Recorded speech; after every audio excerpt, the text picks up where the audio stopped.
దేవరపల్లికి కొంచెం దూరంలో ఒక చిన్న అడవి ఉండేది. ఆ అడవికి మధ్యలో ఒక నది ప్రవహించేది. నదికి ఇటువైపు ఒక అడవి, అటువైపు ఒక అడవి ఉండేవి.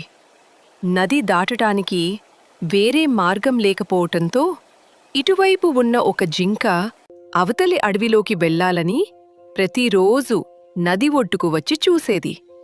కాని తనకు ఈత రాదు కదా అని బాధపడుతుండేది. ఎలాగైనా అవతలి ఒడ్డుకు చేరాలని ఒక ఉపాయం ఆలోచించిన జింక ఒకరోజు మెల్లగా నది దగ్గరకు వెళ్ళి అక్కడ ఉన్న ఒక ముసలితో మాట కలిపింది. అవతలి ఒడ్డున ఉన్న సింహరాజు జంతువులందరికీ గొప్ప విందు ఇస్తున్నాడట. ఈ అడవిలో ఎంతమంది ఉన్నారో లెక్కవేసి చెప్పమని నాకు కాకి చెప్పింది.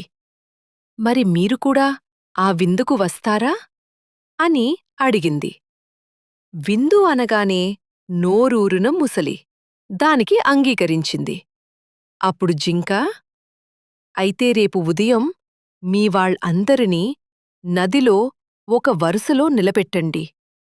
నేను మిమ్మల్ని లెక్కపెట్టి ఆ వివరాలు సింహానికి చెబుతాను అని చెప్పింది. ముసలి సంతోషంగా వెళ్ళి మిగిలిన ముసళ్లకు ఈ విషయం చెప్పింది. మరుసటి రోజు ముసళ్ళన్నీ నదిలో ఒక వరుసలో నిలబడ్డాయి.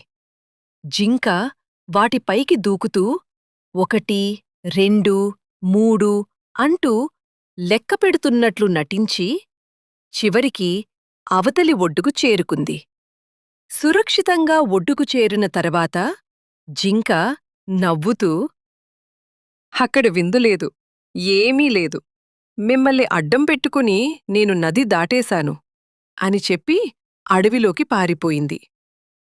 జింక మాటలు నమ్మి మోసపోయానని ముసలి అప్పుడు గ్రహించి ఎంతో బాధపడింది.